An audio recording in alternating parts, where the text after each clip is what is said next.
Imaginez, votre vie de rêve s'effondre en un instant. Vous êtes accusé d'un crime que vous n'avez pas commis, trahi par ceux que vous aimiez le plus.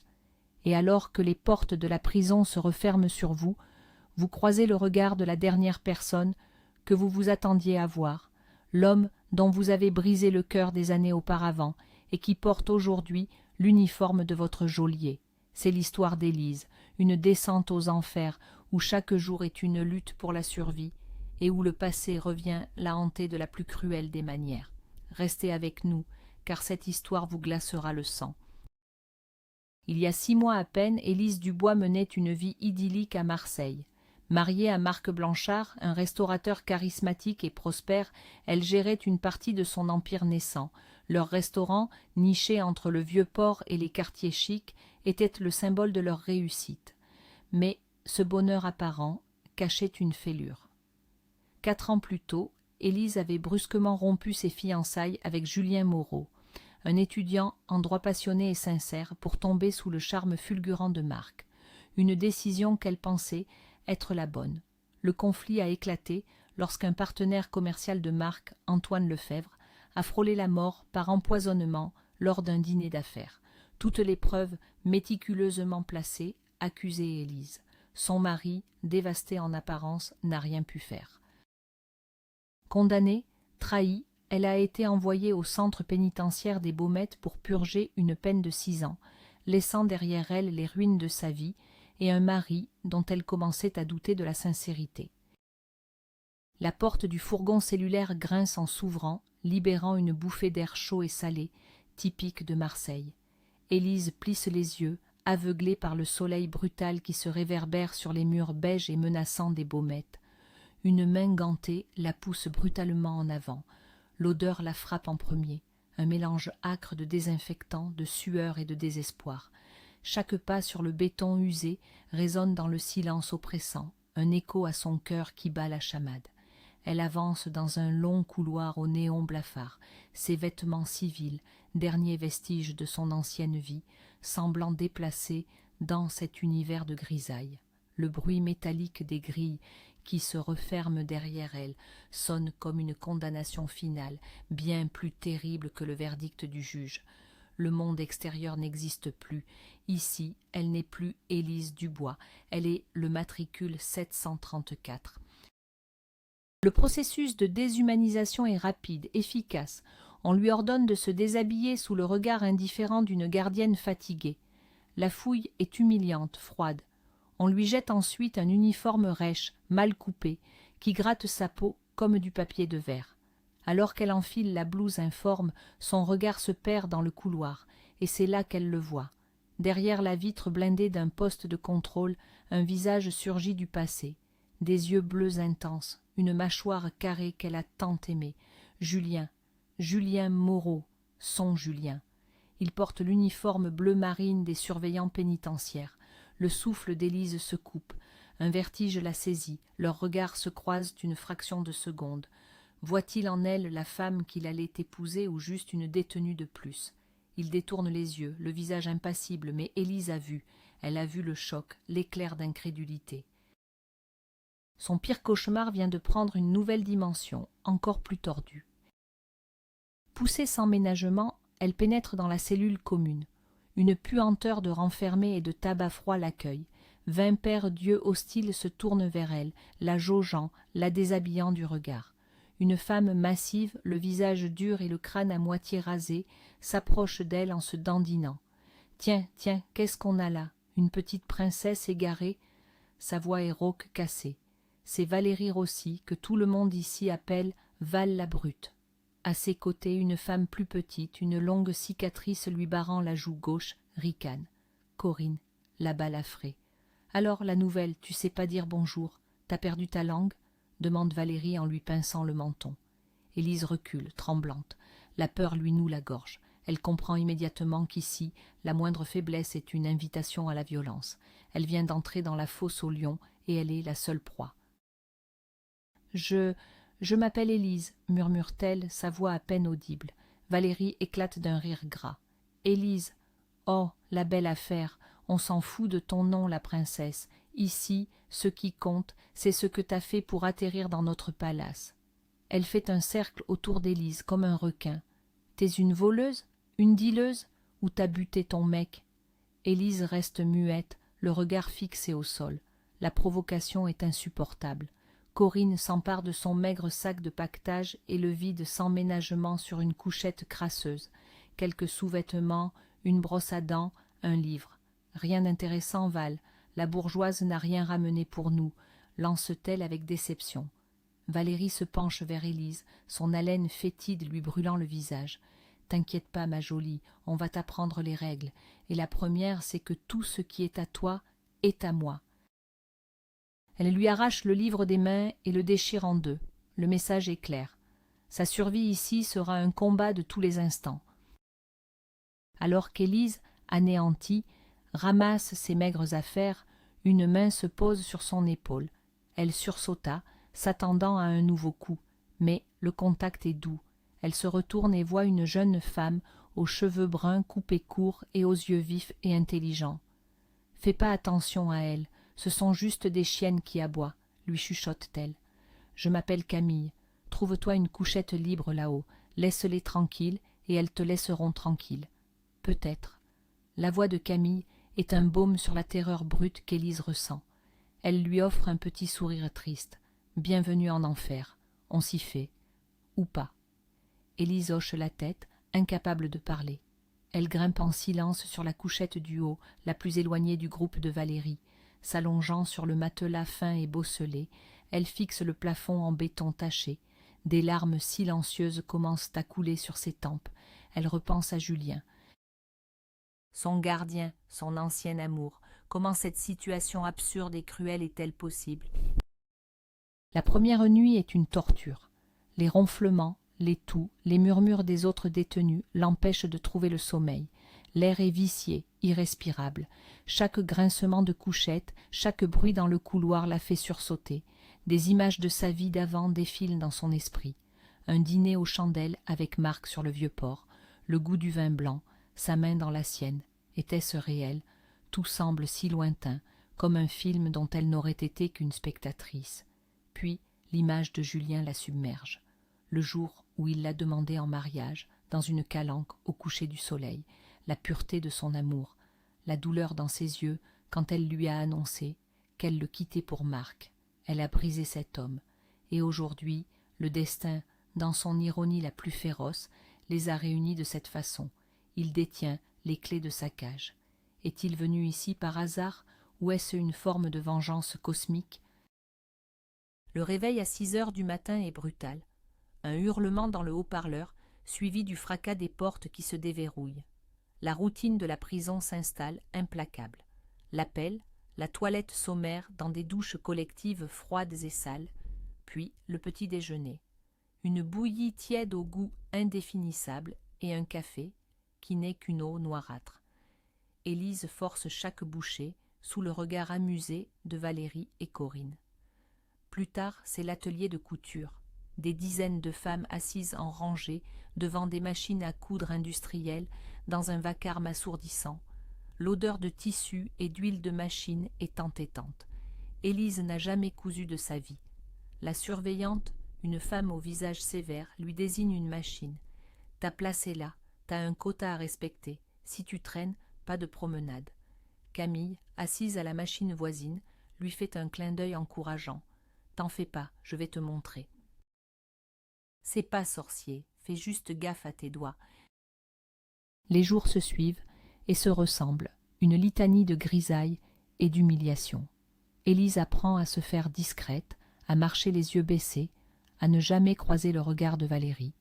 Elle apprend le bruit des clés, le rythme des rondes, le jargon de la prison. Elle devient une ombre. Camille est sa seule lueur d'humanité. Le soir, sur leur couchette, elles parlent à voix basse. Camille lui raconte son histoire, une affaire de stupéfiant dans laquelle son petit ami l'a entraînée. Il m'a juré qu'il m'attendrait, il m'écrit tous les jours, dit-elle avec un espoir qui fend le cœur d'Élise. En retour, Élise ne peut se résoudre à tout raconter. Comment expliquer qu'elle est ici pour un crime qu'elle n'a pas commis, piégée par la maîtresse de son mari? Cela semble trop romanesque, trop invraisemblable, même dans ce lieu où chaque histoire est un drame. Elle garde pour elle le secret le plus lourd, celui de Julien. Une semaine après son arrivée, pendant la promenade dans la cour en béton, elle le revoit. Julien est de service, posté près d'une grille. Il porte des lunettes de soleil, son visage est fermé. Il surveille la foule des détenus avec une distance professionnelle. Élise sent son cœur s'emballer. Elle voudrait lui parler, lui crier son innocence, lui demander comment il a atterri ici, mais elle est paralysée. Il est l'autorité, elle n'est rien. Une détenue, un numéro. Leurs mondes sont séparés par un fossé infranchissable. Alors qu'elle passe près de lui, leurs regards se croisent à nouveau, par-dessus les lunettes noires. Cette fois, il ne détourne pas les yeux. Il la fixe, et dans son regard, elle ne lit ni haine ni pitié, mais une sorte de question silencieuse, intense et troublante. « Que fais-tu là, Élise ?» Le choc de cette reconnaissance muette la laisse tremblante pour le reste de la journée. La discrétion d'Élise commence à irriter Valérie. La brute a besoin d'une victime, et la princesse silencieuse est une cible trop tentante. L'escalade commence par des bousculades accidentelles dans les couloirs, des plateaux repas renversés, des insultes à voix basse. Élise encaisse sans rien dire sur les conseils de Camille. Ne réagit pas, c'est ce qu'elle veut. Mais un soir, la situation dérape. Valérie, de mauvaise humeur, décide qu'Élise doit lui céder son dessert, une orange, le seul fruit de la semaine. Élise refuse doucement. « Non, désolée. » Le silence s'abat sur la cellule. Valérie la fusille du regard. « Qu'est-ce que t'as dit ?» répète-t-elle, s'approchant lentement. « J'ai dit non, » répond Élise, sa voix tremblant mais ferme. C'est l'étincelle. Valérie lui assène une gifle si violente que la tête d'Élise heurte le montant en fer de la couchette. Une douleur fulgurante explose dans son crâne avant que tout ne devienne noir. Elle se réveille à l'infirmerie. L'odeur de l'alcool à 90 a remplacé la puanteur de la cellule. Une lumière douce filtre par une fenêtre grillagée. Sa tête est lourde et douloureuse. Un homme en blouse blanche se tient près de son lit, consultant un dossier. Il a une quarantaine d'années, un visage doux et des yeux bienveillants. « Bonjour, je suis le docteur Lambert. Vous nous avez fait une belle frayeur. Vous avez une commotion. » Sa voix est calme, professionnelle, mais empreinte d'une chaleur humaine qu'Élise n'a pas connue depuis des semaines. « Que s'est-il passé ?» demande-t-elle. Le docteur soupire. « Vous avez officiellement glissé et heurté un lit. C'est la version que vos codétenus ont donnée. » Il la regarde droit dans les yeux. « Mais ni vous ni moi ne sommes dupes, n'est-ce pas ? Pour la première fois depuis son incarcération, quelqu'un la voit. Pas la détenue, mais la femme. » Élise sent les larmes lui monter aux yeux. Élise passe plusieurs jours à l'infirmerie, un havre de paix et de silence. Le docteur Vincent Lambert prend soin d'elle avec une gentillesse qui la désarme. Il lui parle, s'assure qu'elle mange, lui apporte des livres de la bibliothèque. « Vous n'avez pas le visage d'une criminelle, Élise, » lui dit-il un après-midi alors qu'il change son pansement. « Les apparences sont souvent trompeuses, docteur. C'est vrai, mais la peur dans vos yeux, elle, ne trompe pas. Vous ne devriez pas être ici. » Ces simples mots sont une bouée de sauvetage. Quelqu'un croit en elle. Un soir, alors qu'elle peine à s'endormir, la porte de sa chambre s'entr'ouvre doucement. Une silhouette en uniforme se glisse à l'intérieur. Son cœur s'arrête. C'est Julien. Il a retiré sa casquette et dans la pénombre son visage est tendu, soucieux. « Élise, murmure-t-il. « Julien, qu'est-ce que tu fais là ?» chuchote-t-elle, abasourdie. Il s'approche du lit, gardant une distance respectueuse. « Je suis désolée pour ce qui t'est arrivé. J'ai vu le rapport. J'ai su que c'était des mensonges. » Sa voix est basse, chargée d'une émotion qu'il peine à contenir. « Écoute, je n'ai pas le droit d'être ici. On ne peut pas nous voir ensemble, mais il faut que je te dise quelque chose. Ta vie est en danger, et pas seulement à cause de détenus comme Valérie. » Élise le fixe, incrédule. « Qu'est-ce que tu veux dire ?»« J'ai surpris une conversation, un contrat. Quelqu'un à l'extérieur a payé très cher pour que tu aies un accident ici, un accident mortel. » Les mots de Julien sont comme des coups de poignard. Un contrat sur sa tête? Qui? Pourquoi? La trahison de Marc et de sa maîtresse prend soudain une dimension monstrueuse, bien plus sombre qu'elle ne l'avait imaginée. Ce n'était pas seulement pour la mettre hors d'état de nuire, c'était pour l'effacer. « Qui, Julien? Qui veut me tuer ?» Sa voix est un souffle étranglé. Je n'ai pas vu le commanditaire. J'ai seulement entendu la directrice, Madame Bertrand, accepter le marché. Elle a promis que ce serait fait proprement, un suicide ou une rixe qui a mal tourné. La directrice, Hélène Bertrand, cette femme au sourire glacial et au regard d'acier. Élise l'avait croisée une fois, elle avait senti le mépris et la cruauté qui émanaient d'elle. Tout s'emboîte. Valérie n'était pas qu'une brute sadique. Elle était l'instrument de son exécution. « Il faut que tu sortes d'ici, Élise, » dit Julien, son visage grave. « Je ne sais pas encore comment, mais je vais trouver une solution. Fais confiance au docteur Lambert. C'est un homme bien. Et surtout, à partir de maintenant, ne fais confiance à personne d'autre. Fais semblant d'être plus malade que tu ne l'es. Gagne du temps. » Il recule vers la porte. « Je dois y aller. Sois prudente. » Il disparaît aussi silencieusement qu'il est venu, laissant Élise seule avec une peur glaciale et une certitude. Sa survie ne se jouera pas à attendre la fin de sa peine. Le retour dans la cellule est une épreuve. Valérie et Corinne la regardent avec un mélange de mépris et d'impatience. Elles savent qu'elle leur a échappé une fois. Elles attendent la prochaine occasion. Élise, suivant le conseil de Julien, se plaint de vertige, de maux de tête.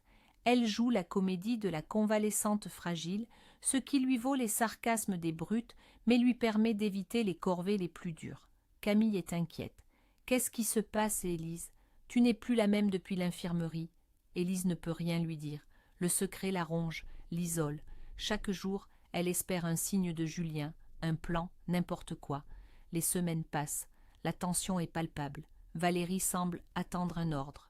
Un soir, le nom de Camille est appelé au haut-parleur. « Camille Petit, libérable, préparez vos affaires. » La joie pure sur le visage de son amie est un crève-cœur pour Élise. Elle est heureuse pour elle, mais terrifiée à l'idée de rester seule. « Je vais enfin retrouver mon homme, Élise. Je vais lui dire de trouver le meilleur avocat pour toi. Je ne t'abandonnerai pas, promis, » dit Camille en la serrant dans ses bras. Ses promesses sont sincères, mais Élise sait qu'une fois dehors, la vie reprend ses droits et la prison s'estompe comme un mauvais rêve. Elle lui souhaite bonne chance, le cœur lourd. Sans Camille, elle est seule face à ses prédateurs. Le lendemain de sa sortie, Élise apprend une nouvelle qui la dévaste. Une des gardiennes, plus compatissante que les autres, le lui glisse à l'oreille. « Ta copine, Petit, elle a eu une sale surprise en sortant, son mec l'attendait pas. Apparemment, il s'est mis avec sa propre sœur pendant qu'elle était ici. » Élise s'effondre. La trahison, encore et toujours. Elle pense à Camille, seule, sans rien ni personne. Cette pensée lui donne une force nouvelle, une rage froide. Elle ne se laissera pas détruire. Elle se battra. Pour elle et pour toutes celles qui, comme Camille, ont été brisées par des promesses vides. Quelques jours plus tard, le plan de Julien se met en marche. Le docteur Lambert déclare qu'Élise a besoin d'examens complémentaires à l'hôpital de la Timone. Son état, prétend-il, s'aggrave et nécessite un scanner que la prison ne possède pas. Madame Bertrand est furieuse, soupçonneuse, mais la perspective d'un décès sous sa responsabilité avant que le contrat ne soit rempli la force à accepter, à contre-cœur. Le transfert est prévu pour le lendemain matin. La nuit précédente, Julien parvient à lui faire passer un message par l'intermédiaire du docteur. « Demain 8 heures, fourgon de livraison de la blanchisserie. Le chauffeur est un ami. Il s'arrêtera brièvement au coin de la rue. Le reste dépend de toi. Sois prête. » Le message est laconique, terrifiant. Tout reposera sur quelques secondes. Une seule erreur et tout est fini. Cette nuit-là, Élise ne dort pas. L'adrénaline et la peur la tiennent éveillée. Elle écoute les bruits de la prison, se demandant si c'est la dernière fois. Le matin du transfert, la tension est à son comble. 2 gardiens viennent la chercher. L'un d'eux est Stéphane, un homme brutal, la créature de la directrice. L'autre est un jeune, visiblement nerveux. Alors qu'il l'amène dans les couloirs, le fourgon de la blanchisserie est là, porte arrière ouverte, le chauffeur chargeant des sacs de linge sale. Julien est là aussi, supervisant l'opération. Il lance un regard furtif à Élise. C'est le signal. Stéphane est distrait par un appel sur son talkie-walkie. Le jeune gardien regarde ailleurs, c'est maintenant ou jamais. D'un mouvement fulgurant, Élise se détourne, bouscule le jeune gardien et plonge dans le fourgon, se cachant derrière les montagnes de sacs de linge. Le chauffeur, Yannick, claque les portes, démarre en trombe. Élise entend les cris de Stéphane, l'alarme qui se déclenche. Elle retient son souffle, son cœur menaçant de sortir de sa poitrine alors que le camion passe les portes de la prison. Elle est dehors, libre et en fuite. Le camion roule pendant ce qui semble une éternité. L'odeur de détergent et de linge sale est étouffante. Enfin, le véhicule ralentit et s'arrête dans une ruelle tranquille. Yannick ouvre les portes. « Allez, vite, une voiture vous attend au bout de la rue. » Élise saute à terre, les jambes flageolantes. Elle court, le cœur au bord des lèvres. Une vieille Peugeot 206 est garée, moteur tournant. Le docteur Lambert est au volant. Elle se jette sur le siège passager, haletante. Ça a marché, je n'arrive pas à y croire. Vincent lui tend une bouteille d'eau et une barre de céréales. Respire, Élise, la première partie est faite, maintenant il faut disparaître. Il démarre et s'engage dans la circulation marseillaise. Je vous emmène dans un endroit sûr, un petit appartement que j'ai loué sous un autre nom. Julien nous y rejoindra dès qu'il aura fini son service. Il doit s'assurer que les soupçons ne se portent pas sur lui. L'appartement est petit, impersonnel, mais pour Élise, c'est un palais, une vraie douche chaude, des vêtements propres que Vincent a achetés, le silence. Elle reste des heures sous l'eau, comme pour laver les souillures physiques et morales de la prison. Plus tard, épuisée, elle s'endort sur le canapé. Quand elle se réveille, Julien est là. Il est en civil. Le voir sans son uniforme est un choc. Il redevient l'homme qu'elle a connu. Il s'assied en face d'elle. Ils ont déclenché une alerte évasion. Ta photo est partout. Pour l'instant, ils pensent que tu as agi seule. La directrice est hors d'elle. Il marque une pause. Élise, nous n'avons pas beaucoup de temps. Il faut prouver ton innocence avant qu'ils ne te retrouvent. Et par « il », je ne parle pas que de la police. Il lui explique qu'il a commencé à enquêter de son côté. Le nom de la maîtresse de Marc est Sophie Laurent, une amie d'Élise, une de ses plus proches confidentes. Sophie, le nom résonne comme une gifle, sa meilleure amie, celle à qui elle confiait ses doutes, ses espoirs, celle qui l'a consolée après ses disputes avec Marc. La trahison est si profonde, si abjecte, qu'Élise a du mal à respirer. Tout s'éclaire d'une lumière crue et horrible. Les conseils de Sophie, ses questions insistantes sur les affaires, sa présence constante. Elle n'était pas une amie, elle était un serpent. Marc est-il au courant?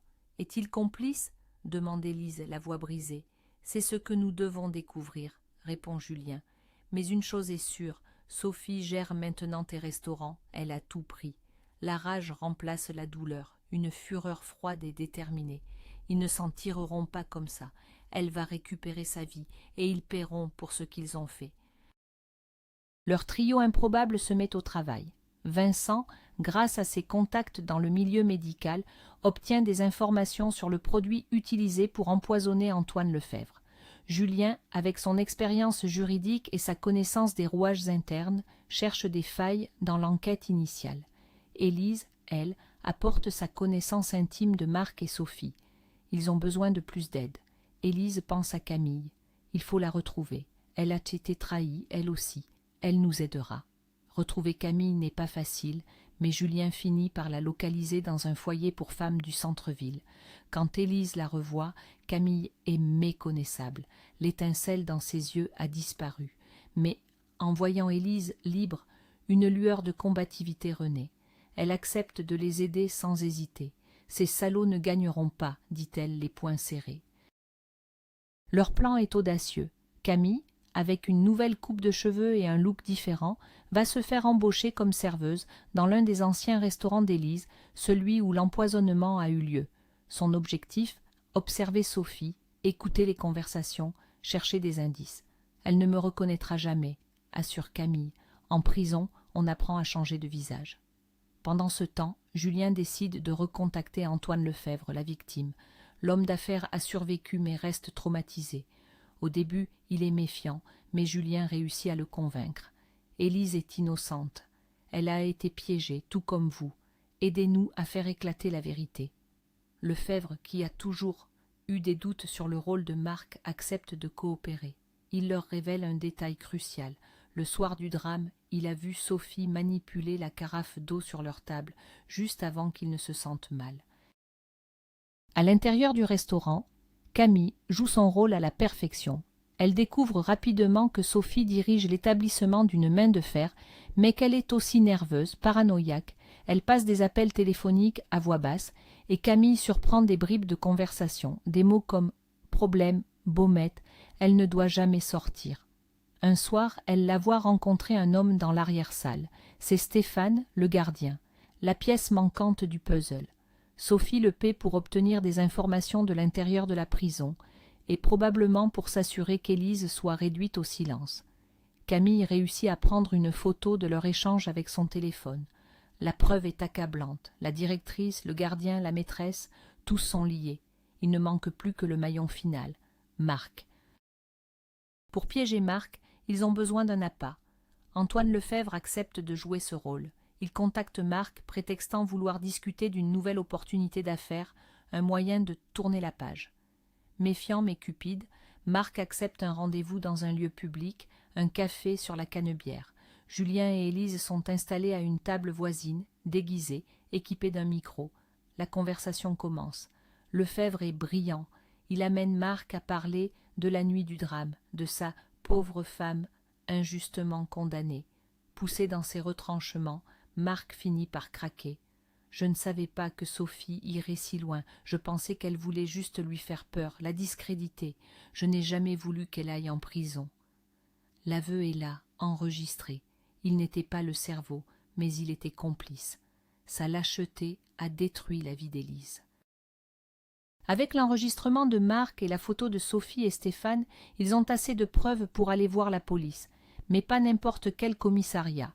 Julien contacte un ancien professeur, devenu procureur, un homme réputé pour son intégrité. Il lui expose toute l'affaire, preuve à l'appui. Le procureur est stupéfait. Il comprend l'ampleur de la conspiration. Une procédure est lancée en toute discrétion. L'étau se resserre autour de Sophie, Marc et de la direction des Baumettes. L'arrestation de Sophie est spectaculaire. Elle est cueillie en plein service dans son restaurant, devant les clients et le personnel médusé. En voyant les menottes se refermer sur ses poignets, Camille lui lance un regard triomphant. Marc est arrêté chez lui, plus pitoyable que jamais. La chute est brutale. L'enquête révèle l'étendue de la corruption. Madame Bertrand est arrêtée dans son bureau. La perquisition met à jour des comptes en banque bien garnis, alimentés par des années de service rendus à des commanditaires extérieurs pour éliminer des détenus gênants. Stéphane, le gardien, tente de nier, mais finit par tout avouer, espérant une peine réduite. La conspiration est démantelée. Le procès est retentissant et fait la une des journaux. Élise, enfin innocentée, assiste à chaque audience, droite et digne. Elle regarde ses anciens tortionnaires, son ex-mari, son ex-meilleur ami, et ne ressent plus de haine, seulement un vide immense et une grande pitié. Ils ont tout perdu pour un peu d'argent et de pouvoir. Elle, au contraire, a tout gagné, sa liberté, sa dignité et de vrais amis. Un soir de printemps, quelques mois après le verdict, Élise se promène le long de la corniche Kennedy. La mer Méditerranée scintille sous la lune. Le goût de l'air libre est encore une merveille pour elle. Elle n'est pas seule. Vincent Lambert marche à ses côtés. Pendant toute l'épreuve, il a été son roc, son soutien discret et indéfectible. Une amitié profonde est née entre eux, qui se colore peu à peu d'un sentiment plus tendre. Il s'arrête et se tourne vers elle. « Vous savez, Élise, commence-t-il, je ne crois pas au destin, mais notre rencontre, elle a changé ma vie. » Élise lui sourit, un vrai sourire, le premier depuis des années. « La mienne aussi, Vincent, vous m'avez rappelé qu'il y avait encore de la bonté dans le monde. » Il prend doucement sa main. Un nouveau chapitre commence, loin des ombres du passé. Et les autres? Camille, grâce à son courage, a reçu une aide pour se réinsérer. Avec l'aide financière discrète d'Antoine Lefebvre, reconnaissant, elle a ouvert un petit salon de thé dans le quartier du Panier. C'est devenu un lieu chaleureux et prisé. Elle n'a plus jamais entendu parler de son ex-petite amie ni de sa sœur. Elle a tourné la page, plus forte et plus indépendante que jamais. Julien, lui, a démissionné de l'administration pénitentiaire. L'affaire l'a dégoûté de ce système. Il a décidé de reprendre ses études et de devenir avocat pour défendre ceux que le système broie, les victimes d'erreurs judiciaires. Il passe souvent voir Camille dans son salon de thé. Un nouveau lien, une complicité évidente s'est tissé entre ces deux âmes qui ont connu la trahison et se sont relevées. L'avenir leur appartient. Ce soir-là, sur la corniche, Élise regarde l'horizon. Elle pense à son ancienne vie, à Marc, à Sophie. C'était un rêve construit sur des mensonges. La prison, paradoxalement, l'a libérée. Elle lui a enlevé ses illusions, mais lui a révélé sa propre force, une résilience qu'elle ne se connaissait pas. Elle a appris à se battre, à faire confiance aux bonnes personnes, à distinguer l'or du toc. Elle se tourne vers Vincent, dont le regard est plein de promesses. Elle sait que le chemin de la reconstruction sera long, mais pour la première fois, elle ne se sent plus seule. Elle est une survivante, et sa nouvelle vie, elle la construira sur des fondations solides, la vérité, la loyauté et l'amour. Le vent du large balaie les derniers fantômes. Élise est enfin libre, vraiment libre. La justice a finalement triomphé. Sophie, Marc et la directrice des Baumettes ont été condamnés à de lourdes peines, payant pour leur toile de mensonges et de cruauté. Le plus grand rebondissement n'était pas dans la trahison elle-même, mais dans la force insoupçonnée d'Élise et des alliés qu'elle a trouvés dans les moments les plus sombres. De cette épreuve, des liens indestructibles sont nés. Julien et Camille, unis par leurs blessures, construisent un avenir ensemble, tandis qu'Élise et Vincent, le médecin qui a cru en elle, découvrent un amour sincère et apaisé. L'enfer qu'elle a traversé a forgé en Élise une femme nouvelle, plus forte, qui sait désormais que la vraie richesse ne se trouve pas dans les apparences, mais dans le courage et la loyauté des cœurs. Merci infiniment de nous avoir suivis jusqu'au bout de cette histoire intense. Si elle vous a touché, n'hésitez pas à laisser un pouce bleu, à vous abonner pour ne rien manquer de nos prochains récits et à partager vos impressions en commentaire. Et vous, avez-vous déjà été trahi par quelqu'un en qui vous aviez une confiance aveugle ?